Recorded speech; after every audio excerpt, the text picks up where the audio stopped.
जय सीताराम। स्वागत है एक बार फिर आप सभी का श्री बाल बोध ज्योतिष शास्त्र संग्रह के अध्ययन में। भगवान राघवेंद्र सरकार की कृपा से हम लोग पुनः आज 2-3 दिन के अवकाश के बाद पुनः मिले हैं।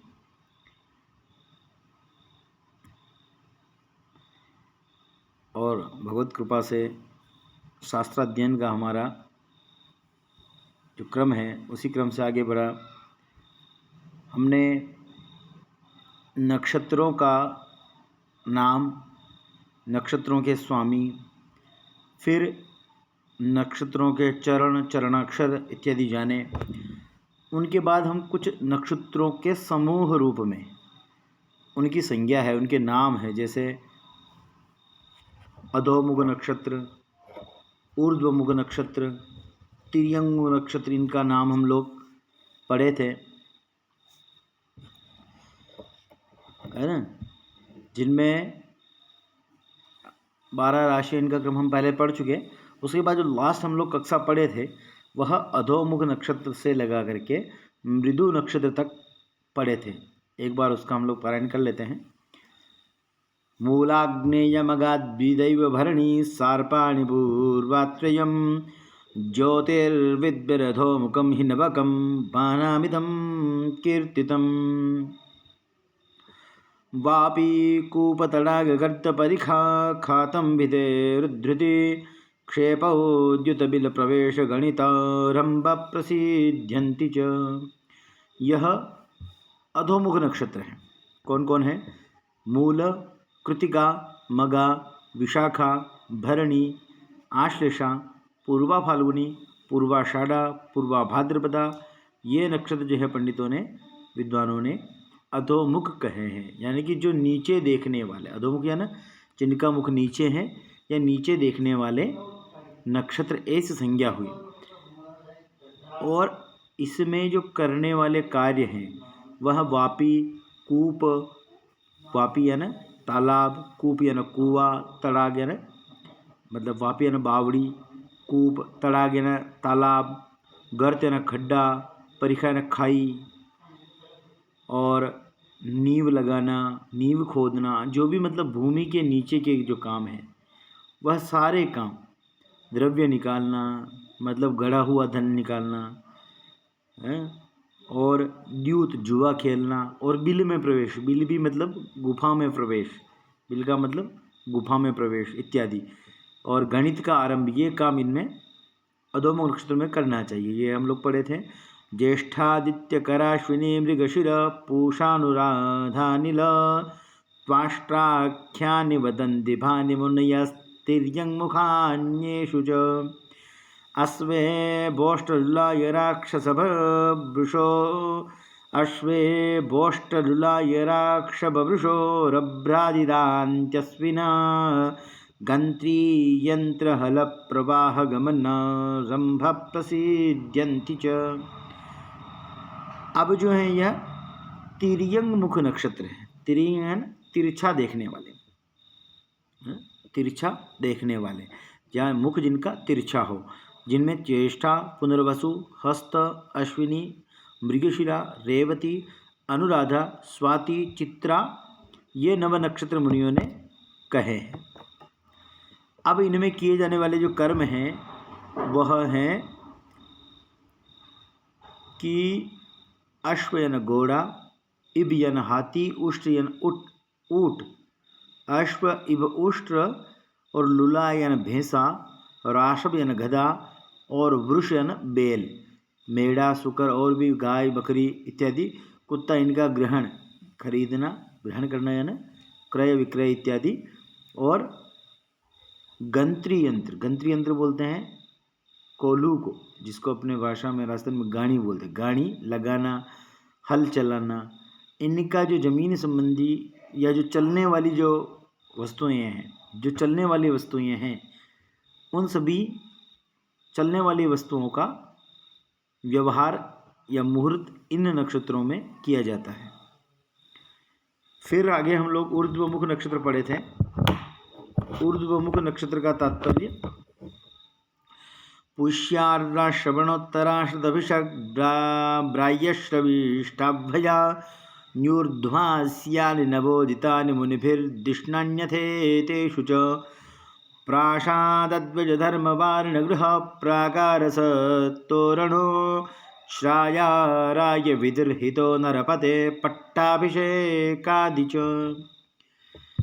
अब ऊर्ध्वमुख नक्षत्र यानी ऊपर देखने वाले नक्षत्र या ऊपर जिनका मुख हो ऐसे नक्षत्र, तो पुष्य, आर्द्रा, श्रवण, उत्तरा फाल्गुनी, उत्तराषाढ़ा, उत्तरा भाद्रपदा, शतभिषा, रोहिणी, धनिष्ठा, ये नव नक्षत्र जो हैं मुनियों ने इनको ऊर्ध्वमुख संज्ञक कहे हैं।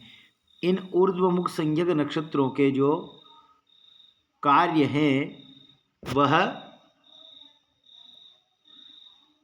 देव मंदिर बनवाना, ऊंचे कर्म, मंदिर बनवाना, ध्वजा बनवाना, ध्वजा फहराना, घर, दीवार, कोट, भीत का निर्माण करना, तोरण ऊपर बनवाना, बंधनवार बनवाना, बाग लगवाना, राज्याभिषेक, सारे ये ऊपर के काम जो है वह इन ऊर्ध्वमुख संज्ञक नक्षत्रों में किए जाते हैं।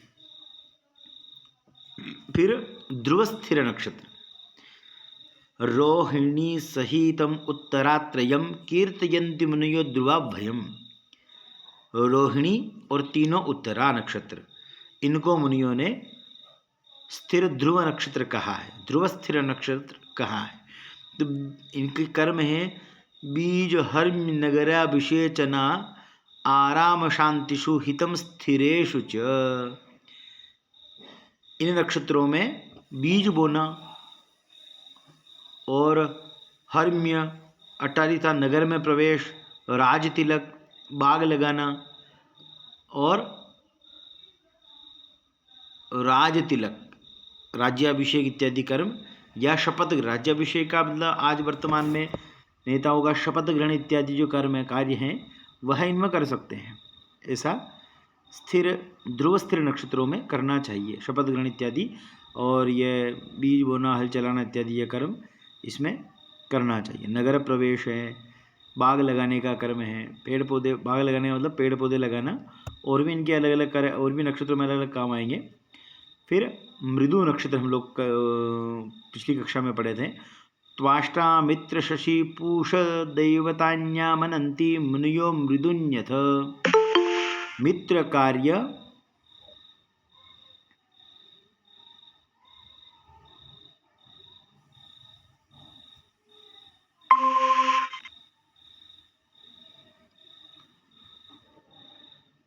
मित्र कार्य रतिभूषणाम्बरोद्गीति मंगल विधानमेषु तु।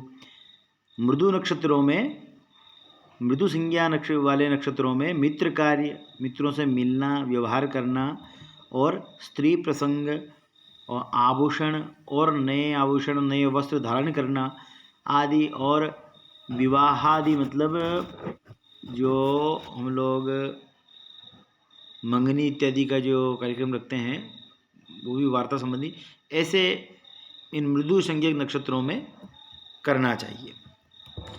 यहाँ तक हम लोग पिछली कक्षा में पढ़े थे। आज का जो विषय है वह तीक्ष्ण नक्षत्र है, लघु नक्षत्र है। इसके बाद हम लघु नक्षत्र, लघु यानी छोटे नक्षत्र पढ़ेंगे। तो अश्विनी गुरु कर्म दैवतम साभिजित लघु चतुष्टयम मतम। स अभिजित लघु चतुष्टयम मतम यानी अश्विनी गुरुभम अर्क दैवतम। कौन कौन है? मूल, ज्येष्ठा, आर्द्रा और आश्लेषा, है ना।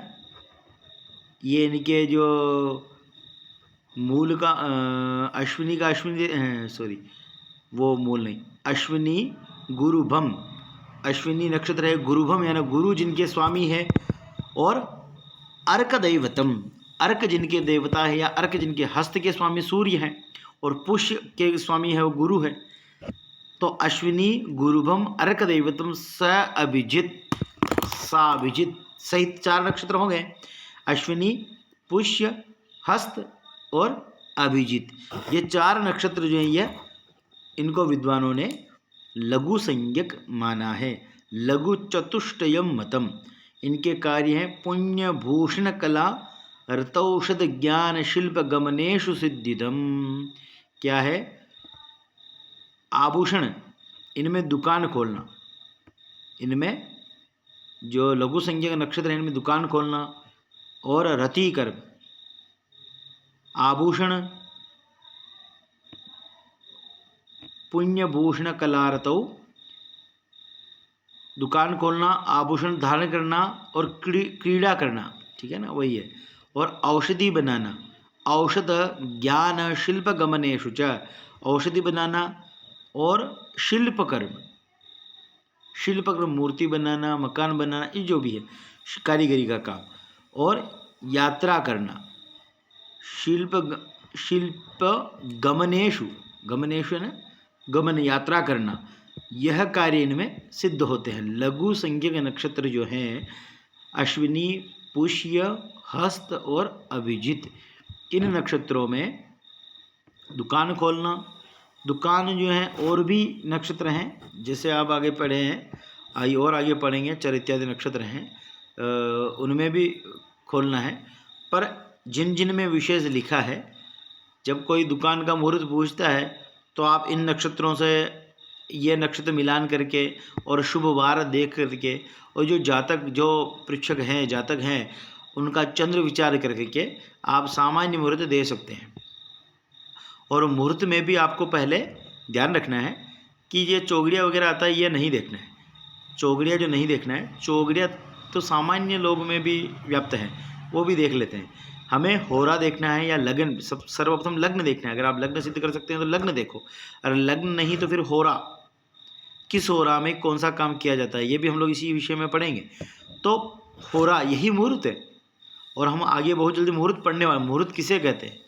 जो मुहूर्त है पूरे, जैसे घड़ी चलती है ना, घड़ी के समय से मुहूर्त, हर समय का मुहूर्त चलता है, जिसमें हमें केवल कुछ मुहूर्तों का आपको भी नाम याद होगा। जैसे निशीत काल का मुहूर्त है ना, संध्या समय है, और उसके बाद तुरीय संध्या है मध्य रात्रि की, ब्रह्म मुहूर्त हैं, अरुणोदय काल है। ये जो मुहूर्त है ना, ऐसे हर एक घंटे का, हर एक घटी का नाम मुहूर्त में है, हर एक मुहूर्त एक एक है। 24 मिनट का जो मुहूर्त होता है ना, ऐसे एक एक मुहूर्त है प्रत्येक समय का, उसका एक अपना अपना अलग अलग नाम है, वो भी हम लोग आगे समय में पढ़ेंगे। तो इनको निकाल करके देना ही मुहूर्त है ना। नक्षत्र मिलाना, वार मिलाना, और समय शुद्धि के लिए या तो लग्न बना के देना, लग्न कैसे देना है, लग्न कैसे निकाल के देना है, कि कौन सा लग्न कब देंगे, तो किस समय में, वो भी हम लोग आगे चर स्थिर द्विस्वभाव की संज्ञा से, और पापक ग्रहों में 4, 8, 6, 8, 12 शुद्ध होना चाहिए, कौन कौन सा भाव किस किस कर्म के लिए शुद्ध होना चाहिए, ये सब हम लोग आगे धीरे धीरे जैसे क्रम से चलेंगे, आगे पढ़ते हुए चलेंगे। पर अभी जो विषय चल रहा है वो यही है कि आप ये जो मुहूर्त, जो इनमें संज्ञा आ रही है, जो इनके कर्म है, तो इनके संबंधी अगर कोई जातक पूछता है कि मुझे ये काम करना है, किस समय करूं, तो इन नक्षत्रों में शुभवार देखकर, शुभवार आप पढ़ चुके हैं, शुभवार आपको पढ़ा दिया है पहले कि शुभवार कौन कौन से हैं, तो चंद्र, बुध, शुक्र और गुरु, ये जो है ये 4 शुभवार है। इन शुभवारों में इन संज्ञक नक्षत्रों का, जिनमें जो कार्य लिखा है, वह नक्षत्र देख करके, इन वारों में नक्षत्र अगर मैच दोनों एक ही दिन पड़ते हैं, फिर देखा जाता है तिथि, शुभ तिथि भी आप पढ़ चुके हैं कि कौन कौन सी तिथि हैं, और तिथि संबंधी कार्य भी आप पढ़ चुके हैं कि कौन कौन सा कार्य किस किस तिथि में करना चाहिए, या कौन शुभ तिथियां हैं, कौन अशुभ तिथियां हैं, कृष्ण पक्ष में कौन सी तिथि शुभ होती है, कौन सी तिथि अशुभ होती है, ये आप पढ़ चुके हैं। जैसे हम लोग पढ़े थे ना कि नंदा, भद्रा, जया, रिक्ता, पूर्णा, ये 5 संज्ञा हैं, इनमें 3-3 तिथियां हैं। तो प्रथम जो है वह, जैसे शुक्ल पक्ष में प्रथम सही नहीं है, मध्यम, जो बीच वाली है वह मध्यम है, और लास्ट वाली वो उत्तम है, और कृष्ण पक्ष में पहले उत्तम है, फिर मध्यम है, फिर अधम है, और शुक्ल पक्ष में, ऐसे ही आपको ये निर्धारित करके मुहूर्त देना है, समझ रहे हैं। और जो रिक्ता तिथि है, रिक्ता में जो नहीं काम करना चाहिए वो नहीं देना है। ये ऐसे आपको स्वतः धीरे धीरे सीखना है कि कौन सा मुहूर्त कब देना है। ये जो हम लोग पढ़ रहे हैं वो वही जो जिस नक्षत्र में जो कार्य लिखा है वह उसी नक्षत्र में कार्य होना है, मुहूर्त देने के लिए वह कार्य करना चाहिए, ऐसा इस प्रकार समझना चाहिए। ठीक है, समझ में आ रहा है। जैसे लघु नक्षत्र हम लोग पढ़े हैं, तो लघु नक्षत्र में दुकान खोलना, आभूषण धारण करना, क्रीड़ा करना, आभूषण को खरीदने जाना है तो भी आप लघु नक्षत्र दे सकते हैं, कोई आपत्ति वाली नहीं। और पता आपको गुरु पुष्य रवि पुष्य में तो विशेषकर आभूषण ही खरीदा जाता है ना। रवि पुष्य होता है, गुरु पुष्य होता है, तो ये बिल्कुल विशेष आभूषण इत्यादि या धन खरीदने के श्रेष्ठ मुहूर्त हैं। और फिर हम लोग पढ़ते हैं तीक्ष्ण नक्षत्र, है ना। तीक्ष्ण नक्षत्र पढ़ेंगे जो तेज है। मूल शुक्र शिव सार्प देवतानि उल्पन्त्यथ च तीक्ष्ण संज्ञया उत्पत्यन्ति च तीक्ष्ण संज्ञया भूत यक्ष निधि मंत्र साधनम देव बंध वध कर्म चात्रतु। कौन कौन से नक्षत्र हैं? तो मूल शुक्र जिसके स्वामी है वह ज्येष्ठा, शिव आर्द्रा और सर्प देवता जिसके है वह आश्लेषा। ऐसे यह नक्षत्र है, मूल, ज्येष्ठा, आर्द्रा और आश्लेषा। इन नक्षत्रों की तीक्ष्ण संज्ञा कही गई है ना। तीक्ष्ण यानी तेज, ठीक है, तीक्ष्ण यानी तेज या तीखा।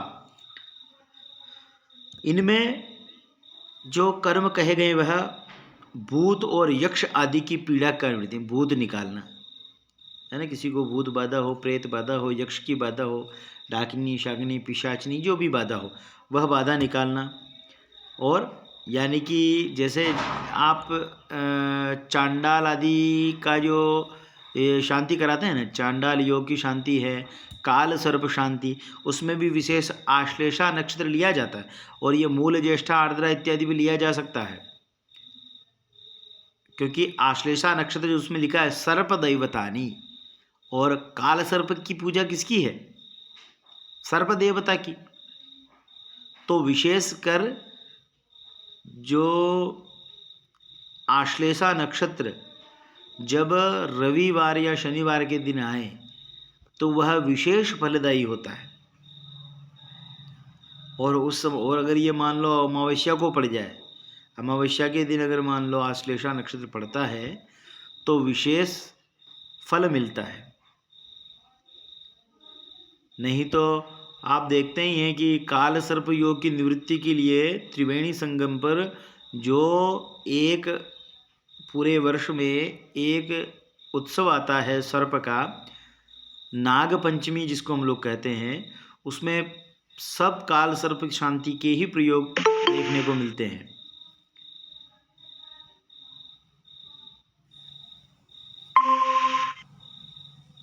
मिलते हैं ना। वैसे ही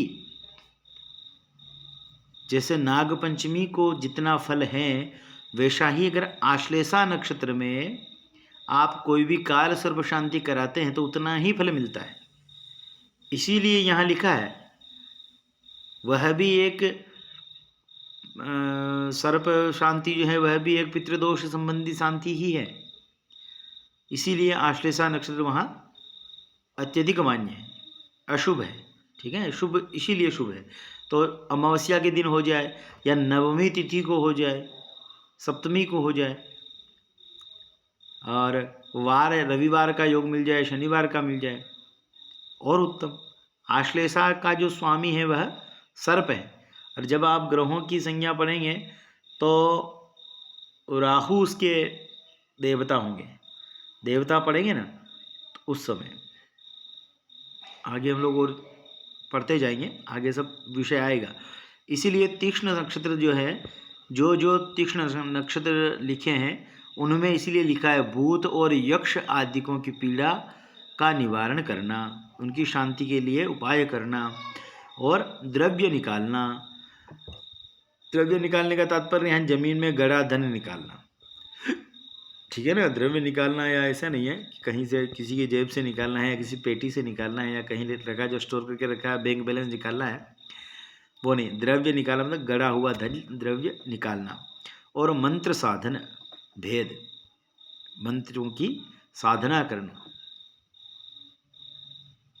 और बंधन, बंधन कर्म। षडकर्म जो है मारण, मोहन, वश्य, उच्चाटन, वशीकरण इत्यादि जो षडकर्म है वह भी इन नक्षत्रों में करना चाहिए। ठीक है, ऐसा इनमें शुभ कहे गए, इन मुहूर्तों में वह काम शुभ कहे गए हैं, यह सिद्धिप्रद है, ऐसा जानना चाहिए। अब जब हम पढ़ते हैं तीक्ष्ण नक्षत्र के बाद चर नक्षत्र, वैष्णवत्रययुतः पुनर्वसु मारुतंच चर पंचकंतु इदम। यह 5 नक्षत्र है। दंतवाजकर भादि वाहनारामयान विदिषु प्रशस्यते, वाहन आरामयान विदिषु प्रशस्यते। यह जो अभी चर्चा हुई थी कि वाहन आदि खरीदने के लिए, वाहन आदि खरीदने के लिए चर्चा हुई थी ना, तो चर नक्षत्र में चलने वाले जो कार्य है वह चर नक्षत्र से। वही बात आई कि श्रवण, धनिष्ठा, शतभिषा, पुनर्वसु, स्वाति, ये 5 नक्षत्र जो हैं वह चर संज्ञक कहे गए हैं। श्रवण, धनिष्ठा, शतभिषा, पुनर्वसु, स्वाति, ये 5 नक्षत्र जो है चर संज्ञक कहे गए हैं। इनमें हाथी, घोड़ा आदि अनेक प्रकार के वाहन रखना, बाग में जाना, पालकी रथ, आराम जो रथ है, आज की लाइफ में पालकी रथ वगैरह तो है नहीं, तो 4 व्हीलर है, और जितने भी मतलब बड़ी बड़ी गाड़ियां हैं उनको लेना। पालकी रथ में आरामदायक जितनी भी गाड़ियां हैं वो सब आदि की सवारी करना, खरीदना, सवारी करना, ये कामों में ये 4 नक्षत्र शुभ माने गए हैं। यात्रा इत्यादि भी हैं, यात्रा भी चर नक्षत्रों में करी जा सकती हैं। तो श्रवण, धनिष्ठा, शतभिषा, पुनर्वसु, स्वाति, ये 5 नक्षत्र जो चर संज्ञक हैं, और इन्हीं नक्षत्रों में विशेषकर वाहन खरीदा जाता है ना। और जब यह प्रकरण आएगा तो मैं आपको रथचक्र इत्यादि का भी, रथचक्र निकालना वो भी बताऊंगा। अभी सामान्य मोटा मोटी आप अभी अगर आपको बताते हैं तो वो समझ में नहीं पड़ेगा। जब यह प्रकरण आएगा मुहूर्त निकालना, कि वाहन आदि का मुहूर्त निकालना, स्कूटर, मशीनरी वगैरह का मुहूर्त निकालना, तो उसमें हम लोग पढ़ेंगे, तिथि भी पढ़ेंगे, वार पढ़ेंगे, नक्षत्र पढ़ेंगे, जितने नक्षत्र है वो, और मुख्य उसमें चंद्र विचार करेंगे कि चंद्र कौन सा होना चाहिए। फिर उसमें भी हम लग्न भी विचार करेंगे, और उसमें रथचक्र भी देखेंगे कि रथचक्र कैसे निकालता है, किन किन दिवसों में शुभ होता है, किन में अशुभ होता है। यह सब प्रक्रिया हम लोग क्रमबद्ध तरीके से आगे आगे जब पढ़ेंगे तो देखेंगे।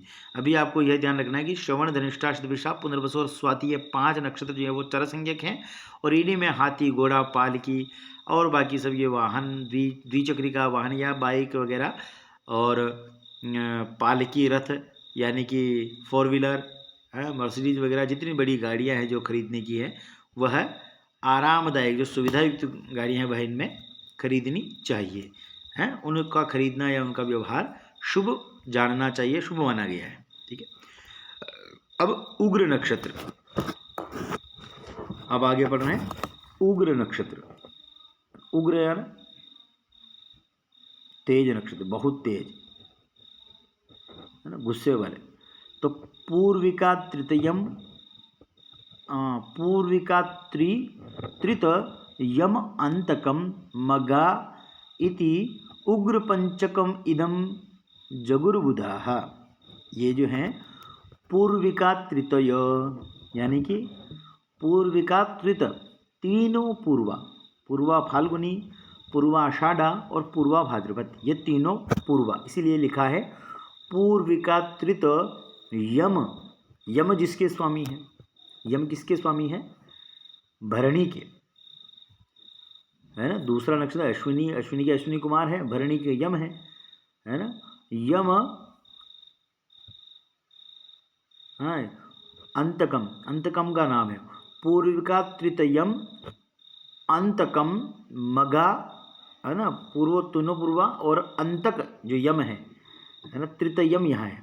पूर्विका तृतयम, पूर्वा, तीनों पूर्वा, और अंतक यानी अंतक यम को बोलते हैं, अंतक यम और मगा, ये 5 नक्षत्र हो गए। तीनों तो पूर्वा, एक भरणी और मगा, इति उग्र पंचकमिदम जगुर्बुधाः। ये 5 नक्षत्रों को ज्ञानी जनों ने उग्र नक्षत्र, उग्र संज्ञा नामक नाम दिया है। तीनों पूर्वा, पूर्वा फाल्गुनी, पूर्वाषाढ़ा, पूर्व भाद्रपदा, भरणी, मगा, ये 5 नक्षत्र पंडितों ने या विद्वानों ने उग्र संज्ञक कहे हैं। इनमें शाठ्य, नाश, विषधात, बंधन, उत्साह, शस्त्र वहनादिषु स्मृतम, ये उनके किए जाने वाले शुभ कर्म हैं। साठ्य नाश, विषघात, बंधन, उत्साह, शस्त्र वनादिषु स्मृतम, शस्त्र दहनादिषु स्मृतम, शस्त्र दहनादिषु स्मृतम, वहाँ दहन शब्द है।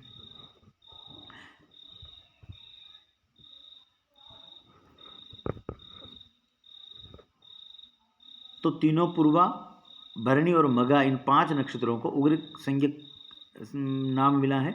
और इनमें शठता करना, शठता यानी दुष्टता करना, लड़ाई झगड़ा करना, और नाश, किसी चीज को समाप्त करना, और विषघात है ना, विश्वासघात, ये विषघात के ही लक्षण है। किसी के साथ विश्वासघात यानी कि सब जो झगड़े, केस इत्यादि के जो कर्म हैं, है ना, विनाश, नाश, विषघात, बंधन, किसी को बांधना, उत्साह, शस्त्र चलाना, शस्त्र बनाना, शस्त्र चलाना, और किसी को जलाना आदि, ये जो कर्म हैं, जो सामान्यतः अशुभ कर्म हैं, वह इन उग्र नक्षत्रों में करना चाहिए,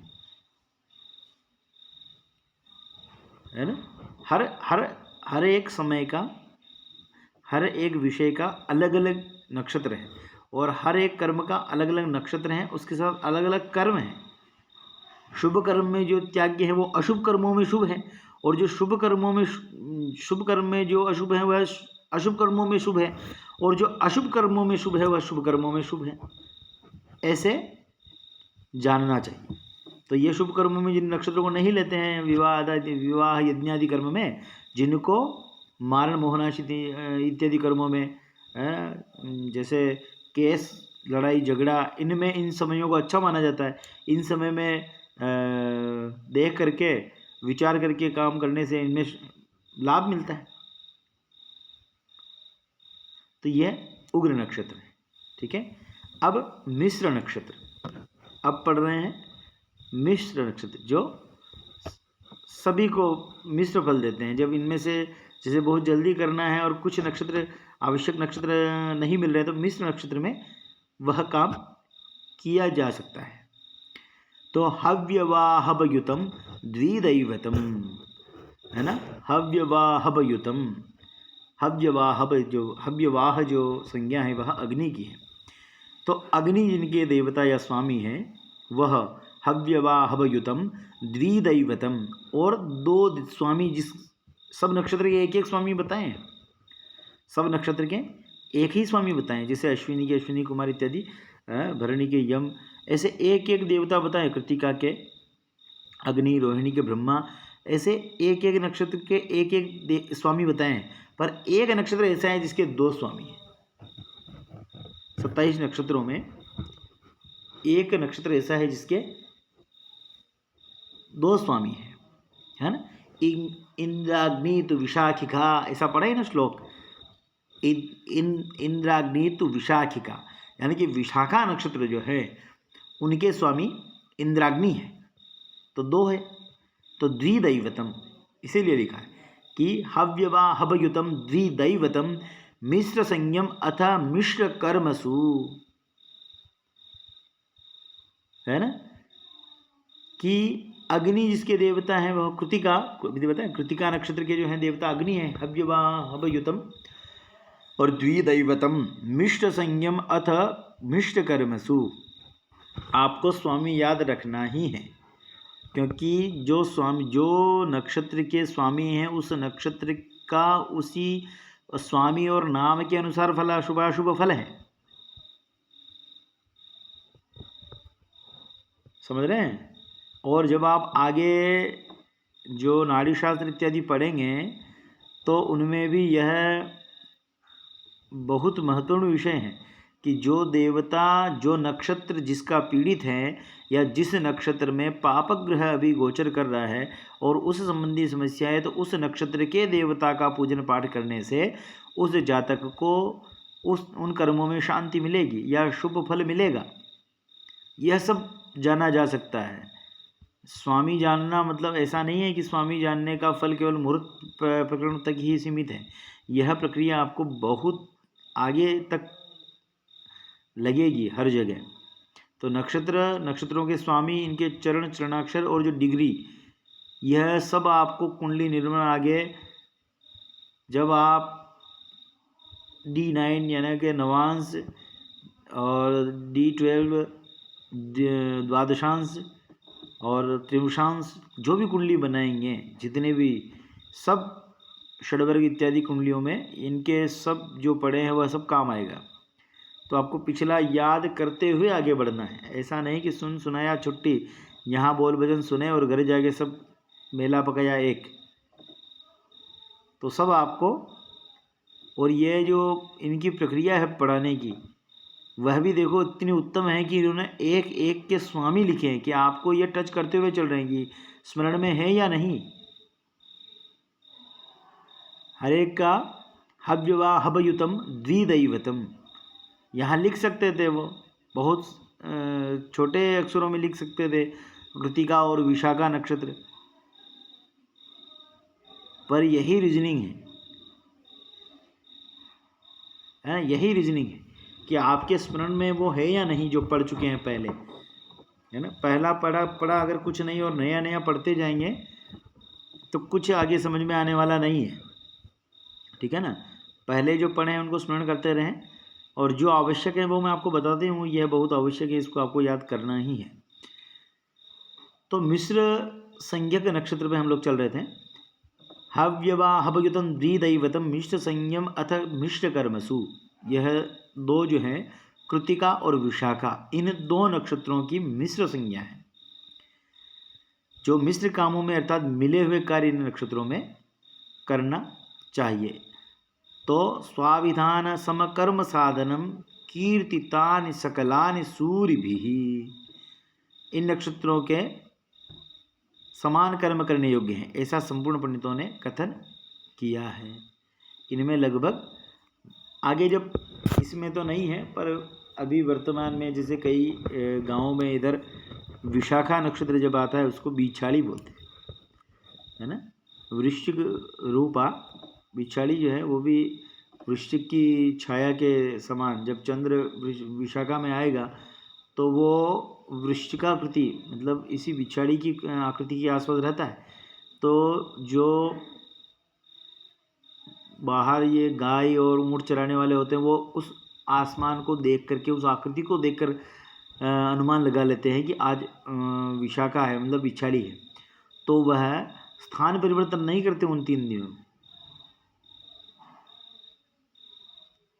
जो मतलब हमारी जो परंपरा है इतनी मतलब विशाल है कि जो अनपढ़ जो ऊँट और ये चराने वाले होते हैं, जो ऊँट चराते, जो कई दिनों तक जंगल में रहते हैं, तो गांव देखते ही नहीं, क्योंकि ऊँट जो चराते हैं वो तो बिल्कुल जंगल में ही रहते हैं, और एक दिन पानी पीता है ऊँट और कई दिनों तक रह सकता है।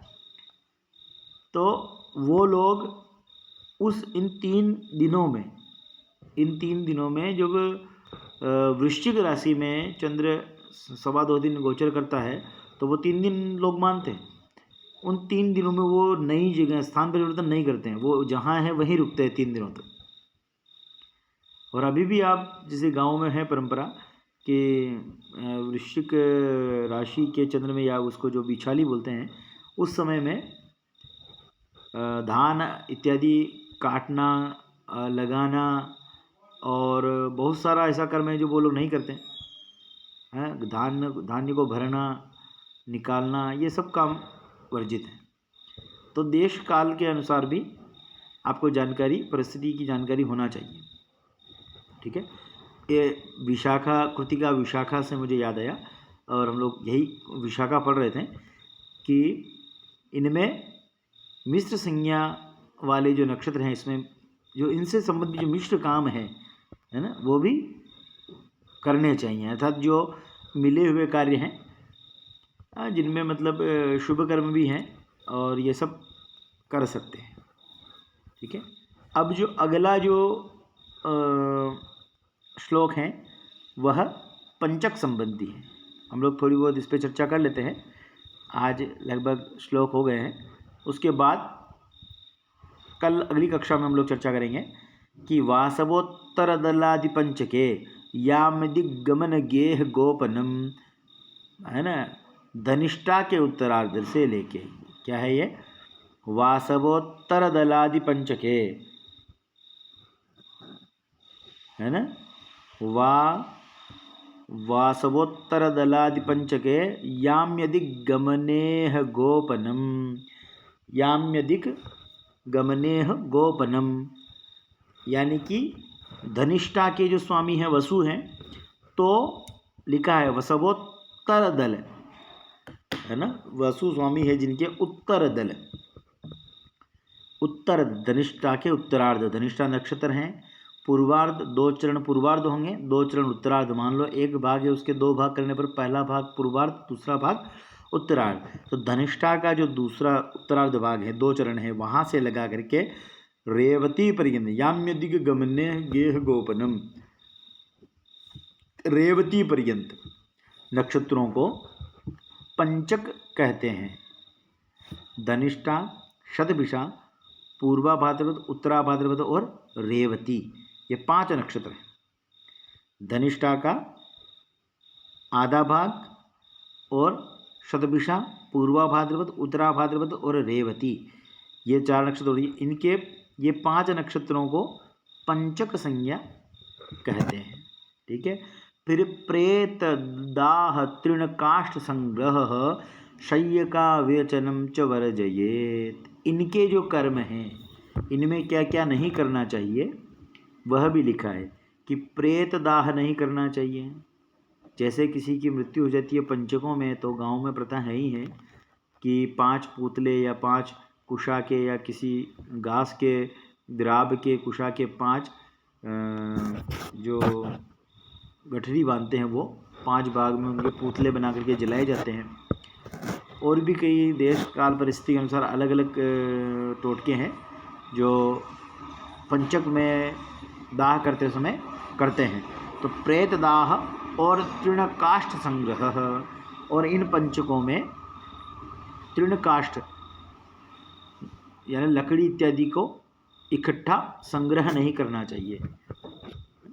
पहले, आज तो गैस चूल्हे सब जगह चल रहे हैं, पर जब चूल्हे पर जब खाना पकता था तो सब लोग लकड़ी इकट्ठी करके वर्ष भर के लिए 6 महीने के लिए इकट्ठा बैलगाड़ी से भर के ला करके घर पर रखते थे। सब हर एक घर से जाते थे लोग, सहयोग भी जाते थे कि परस्पर सहयोग के हिसाब से। तो उस समय ये देखा जाता था कि पंचक अगर हो तो लकड़ी इकट्ठा, लकड़ी का संग्रह नहीं करते थे। और पंचक के इतर जब पंचक नहीं हो तो अच्छा समय देख करके लकड़ी का संग्रह करते थे, है ना। और भी है, ज्वालामुखी योग में भी लकड़ी का संग्रह नहीं करना चाहिए, पंचकों में नहीं करना चाहिए ऐसे। और इसमें जैसे पंचक है, उनकी 5 अलग अलग संज्ञा भी है। चोर पंचक है, अग्नि, इनको बाण भी बोलते हैं, पंच बाण। तो इनमें अग्नि बाण है, चोर बाण है, मृत्यु बाण है। तो इनमें जो कर्म नहीं निषेध हैं वो भी हम लोग आगे पढ़ेंगे। इसके ऊपर हम चर्चा और पूरी कल करेंगे। आज सामान्य इसका मोटा मोटी अर्थ लगा लेते हैं। तो प्रेत दाह तृण काष्ठ संग्रह और शय्य का विरचनम च वर्जयेत, और सैया बनाना, यानी खाट जब बनाते थे, खाट नहीं बनाना चाहिए, उसको पंचकों में नहीं बनाते हैं, है ना, वो अशुभ माना जाता है। और इसमें एक नहीं आया है, बाकी दक्षिण दिशा गमनम, दक्षिण दिशा की यात्रा भी पंचकों में नहीं करना चाहिए। ये कर्म है जो इन पंचकों में नहीं करना चाहिए या इनको अशुभ माना गया है। ठीक है। और हम लोग आगे चर्चा करेंगे। इसी में अगर मान लो किसी का कोई प्रश्न हो तो आप प्रश्न पूछें।